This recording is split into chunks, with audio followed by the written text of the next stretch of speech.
very video I'll be teaching you about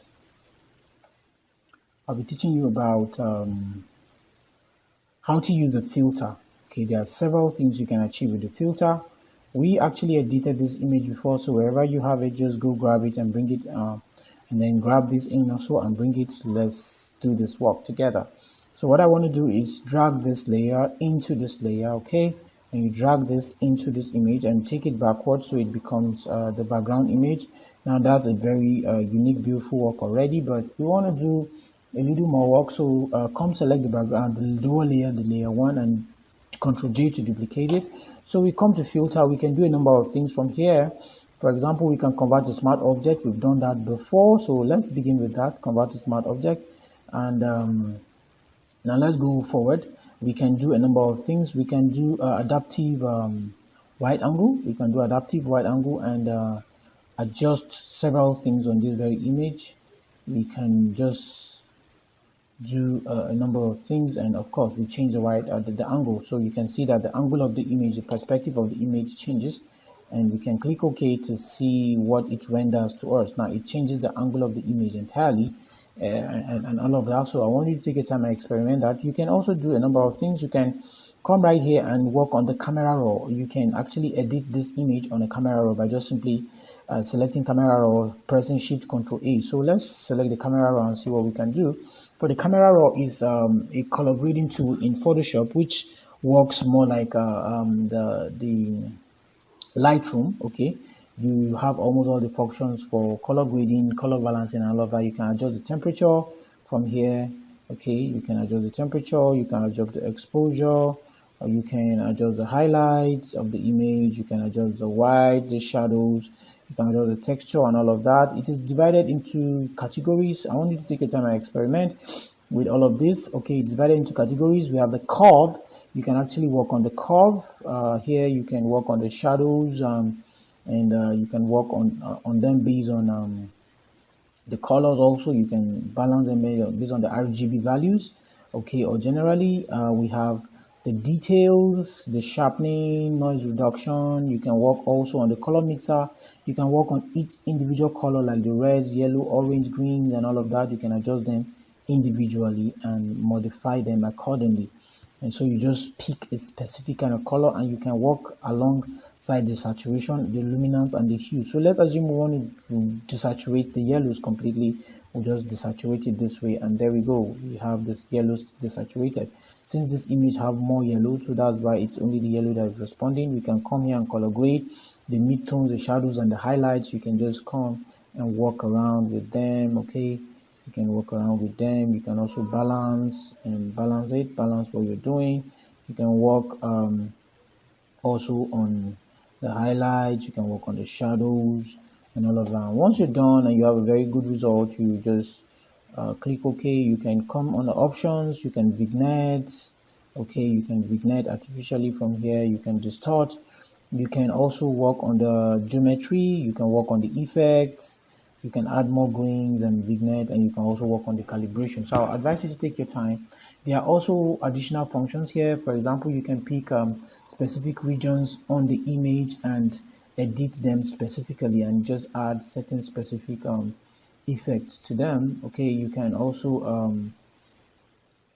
clone stamp and edit several things depending on what you want to achieve from here.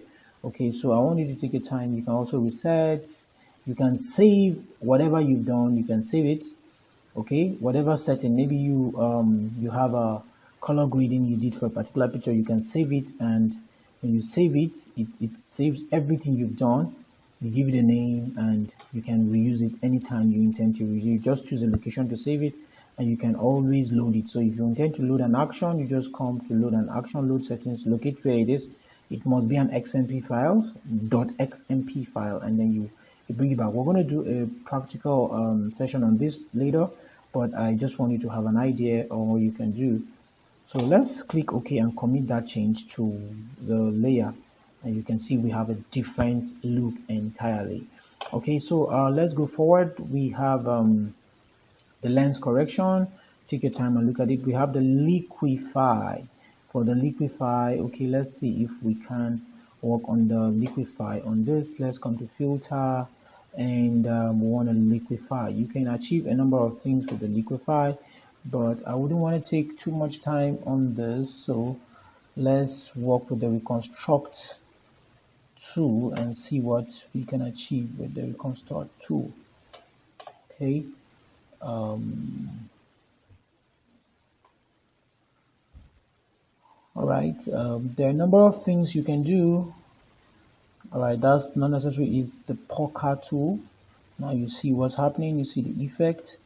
You can do a number of things, okay, on the image.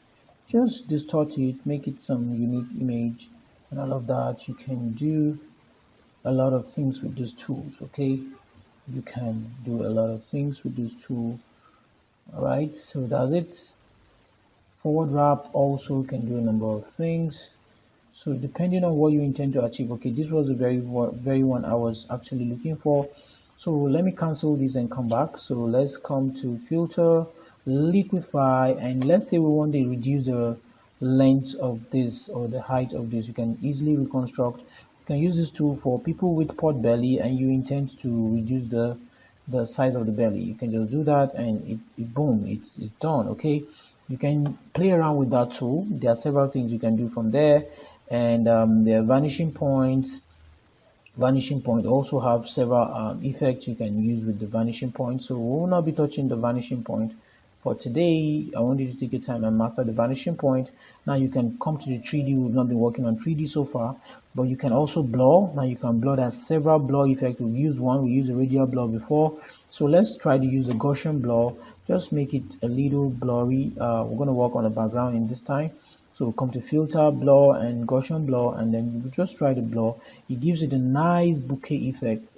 Okay, there is a lens blur also that gives a nice bouquet effect. So depending on what you intend to achieve, you want to play with the blur. And then there is a blur gallery. Okay, there's a field blur, iris blur, tilt blur, and path blur. So you would want to also look at them and see what you can achieve with all the blur. All the blur do is that they tend to give a blurry effect on your image. Okay, let's say we want to work on the iris blur and we want the value to go a little high, and then we click OK and see what happens to it. You can see what happens. So you want to experiment with this different blur and see what you can achieve with them right from the blur gallery. You can achieve several things from the filter. Let's go further. We can also distort. Okay, we don't want to do that. You can also add noise, add speckle, despeckle median, and reduce noise. You can pixelate your image, you can render, you can sharpen, and all of that. So let's come to filter gallery. You can achieve a number of things right here on the filter gallery. Okay, let's look at the filter gallery together. Just simply click on Control plus, so you can get it to fit the screen. You can select different styles from here. You can actually check the brush strokes. You can check these, the distort, the sketch, and use any of them depending on what suits your interest and need. Okay, and so that's basically the filter for you. You can also add additional filter. You can add the portraiture filter and several other filters. Once they are installed, they will be here. Okay, so that is just it for the filter. You can achieve quite a number of things with filter. Okay, there is one we used earlier. We came to filter, render, and then we can actually make clouds straight up. Now this is a mixture of the foreground and the background. So when I change the color to maybe say the color of the shirt, and then I come to filter, render, and I fix clouds, it changes it. So it's a mixture of, it makes cloud with the foreground and background color. Okay, so that depends on what you intend to achieve. You can do a number of things. I expect you to take your time and experiment with the filters so you can make the most of it. Okay, thank you so much for your time.